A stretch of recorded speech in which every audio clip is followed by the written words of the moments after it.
सोलापूर स्थानिक प्राधिकारी मतदारसंघाच्या विधान परिषद निवडणुकीत भाजपचे उमेदवार राजेंद्र राऊत यांनी 483 मते मिळवत विजय मिळवला, तर महाविकास आघाडीचे उमेदवार वसंतराव देशमुख यांना 118 मते मिळाली। या निवडणुकीत एकूण 615 मतदानांपैकी 13 मते अवैध ठरली असून 602 वैध मतांची गणना करण्यात आली। निवडणुकीच्या प्रचारादरम्यान भाजपच्या नेत्यांकडून अनेक दावे करण्यात आले होते। सुरुवातीला ही निवडणूक बिनविरोध करण्याचा प्रयत्न असल्याचे वक्तव्य करण्यात आले, मात्र काँग्रेस आणि महाविकास आघाडीने उमेदवार रिंगणात उतरवत ही निवडणूक लढवण्याचा निर्णय घेतला आणि बिनविरोधाची शक्यता संपुष्टात आणली।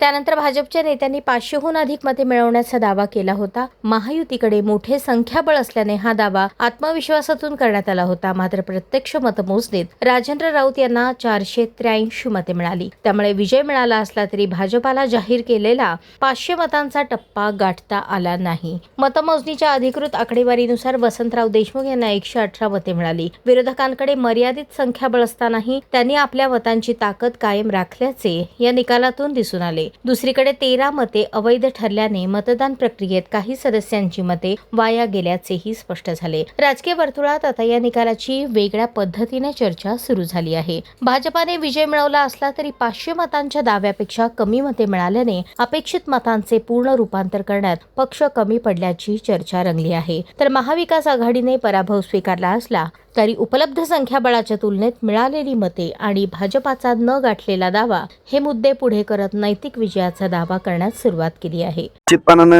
या ठिकाणी आदरणीय नरेंद्र मोदी साहेब यांच्या आशीर्वादाने आदरणीय त्यांच्या सर्वांचंच लाडकं नेतृत्व आदरणीय देवेंद्र फडणवीस साहेब यांच्या मार्गदर्शनाखाली महायुतीच्या माध्यमातून देवेंद्र फडणवीस साहेब, शिंदे साहेब, सुनेत्राताई पवार यांच्या मार्गदर्शनाखाली आणि खास करून आमचे सर्वांचे सहकारी मित्र ज्यांनी या जिल्ह्यामध्ये फार असं कष्ट घेतलं असे आमचे सर्वांचेच एक बंधू जयभाऊ गोरे यांच्या सहकार्यातून आणि संपूर्ण या ठिकाणी या जिल्ह्यातील नेते मंडळी, आमदार, माजी आमदार, त्या आघाड्यांचे नेते, सर्व नगरसेवक बंधू भगिनी, जिल्हा परिषदचे सर्व बंधू भगिनी, सभापती बंधू भगिनी, महापालिकेचे सर्व नगरसेवक बंधू भगिनी आणि सर्वच मतदार बंधू भगिनी आणि संपूर्ण या जिल्ह्यातील जनतेची एक भावना होती की माझ्यासारखा एक कार्यकर्ता या ठिकाणी आमदार म्हणून विधान परिषदेमध्ये जावा,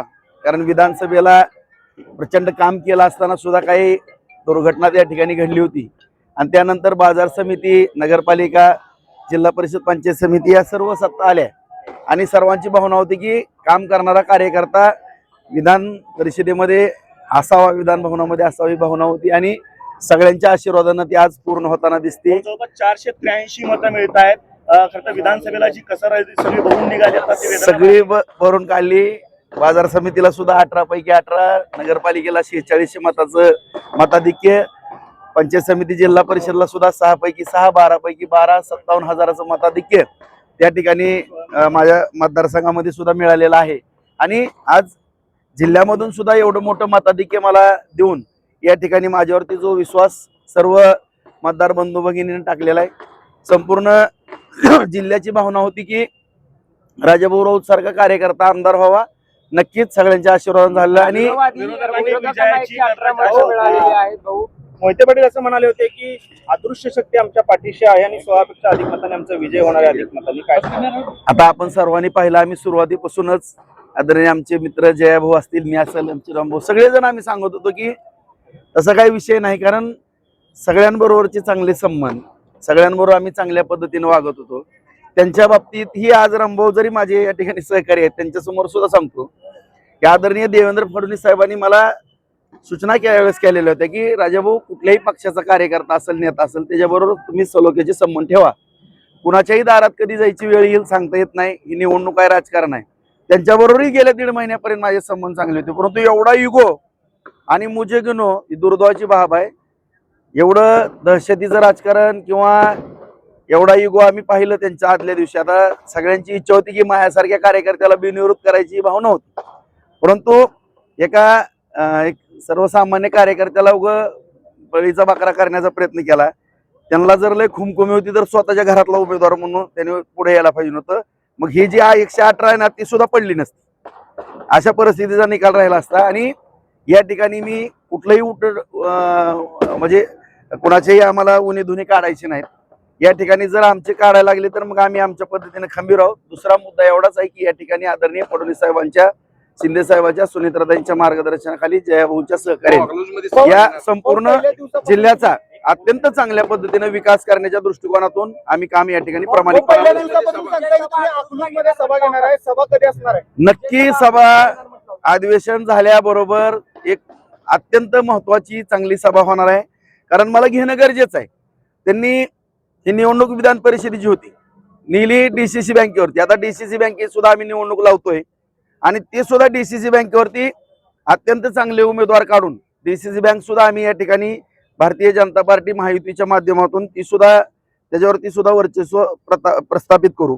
कारण आपण पाहिलं की गेली 16-17 वर्ष झालं DCC बँकेचा लढा आहे. माझा कुठलाही त्यामध्ये स्वार्थ ना, आपण सर्वांनी पाहिलं असेल. मी 1 लाख रुपयाचं कर्ज सोसायटीसाठी घेतो आणि तेच भरतो, नवं जुनं करतो. कर्ज तर सगळ्याला लागतंय. मला पण नॅशनल बँकेचं कर्ज आहे. ह्यांना कर्ज घ्यायला आम्ही अडवलं नाही. सहकार चळवळ जुन्या जाणत्या माणसांनी भरपूर काम केलेलं आहे.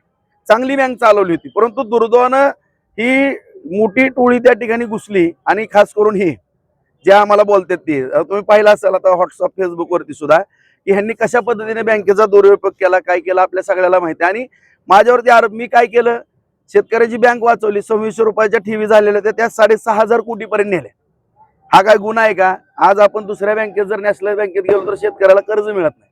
आज आपल्या कुटुंबातली बँक असल्यासारखं आपण जिल्हा मध्यवर्ती बँकेकडे पाहतो. अत्यंत उत्कृष्ट अशी बँक करण्याचाही आम्ही प्रयत्न करू. त्याचबरोबर दूधसंघ, जिल्हा दूधसंघ जो बंद पडलेला आहे, हीच मंडळी होती तिथं. तो दूधसंघ सुद्धा आपण चांगल्या ताकदीने या ठिकाणी चालवण्याचा प्रयत्न करू, जेणेकरून तुम्हाला या ठिकाणी अत्यंत चांगल्या पद्धतीचा विकास या ठिकाणी आदरणीय फडणवीस साहेबांच्या, शिंदे साहेबांच्या, सुनेत्राताईंच्या, भाऊंच्या सहकार्यानं छानपैकी विकास, जसा बार्शीमध्ये आम्ही 5,000 कोटीचा निधी नेलेला आहे, त्याच पद्धतीनं सगळ्या वरिष्ठांच्या मार्गदर्शनाखाली जिल्ह्यामध्ये सुद्धा चांगल्या पद्धतीचं नियोजन केलं जाईल. आणि विशेष करून माळशिरस तालुक्यामध्ये सुद्धा जे काही कित्ता गिरवला जातो, कुठपर्यंत मर्यादा आहे त्यांची, काय आहे? एक आई त्यांना द्या होत्या म्हणून तुमचं कौतुक आहे. कुठली संस्था नीट ठेवली सांगा ना. प्रत्येक विकून खाल्ल्या संस्था सगळ्या. आणि हे सगळं आता तुम्ही म्हणता की मी काय राजकीय रागापोटी, अजिबात नाही. परंतु माझे व्हिडिओ व्हायरल करणे किंवा माझ्याबरोबर खोटे आरोप करणे, मला या ठिकाणी एवढंच सांगायचं, माझ्या जिल्ह्यातील तमाम जनतेला हात जोडून नम्रतेची विनंती आहे. मला कुठला डाग असलेला दाखवा तुम्ही. कुठल्या बँकेमध्ये 10 पैशाचं लपड आहे माझं, कुणाचा 1 रुपया बुडवला, कुठल्या बँकेमध्ये माझं NP आहे, कधी आयुष्यात 1 टाइम सेटलमेंट केली. माझा पण दूध संघ आहे, बाजार समिती आहे, 1 नंबरच्या संस्था आम्ही चालवतो. आज कृषी उत्पन्न बाजार समिती आहे, 21 कोटीची ठेव त्या ठिकाणी एवढी विकास कामं करून आज 50,000 एकर जमीन आम्ही बार्शीमध्ये वलिताखाली आणली, MIDC केली, कारखाने उभा केले, सगळे रस्ते जोडणारे सगळे केले, एवढं दळणवळणाची साधनं केली, जवळपास 37-60 तलाव केले. आज आणि भविष्यात आणि 50,000 एकर जमीन आम्ही वलिताखाली आणणार आहोत. 3 MIDC त्या ठिकाणी बार्शीमध्ये करतोय. असा चौतर्फा विकास आम्ही तालुक्यामध्ये करतोय. तीच पद्धत आम्ही जिल्ह्यामध्ये नक्की. सोलापूरच्या या निवडणुकीत विजयाचा गुलाल भाजपच्या गोटात उधळला गेला असला तरी प्रचारातील दावे आणि प्रत्यक्ष निकाल यातील फरक आगामी स्थानिक राजकारणात चर्चेचा विषय ठरणार आहे.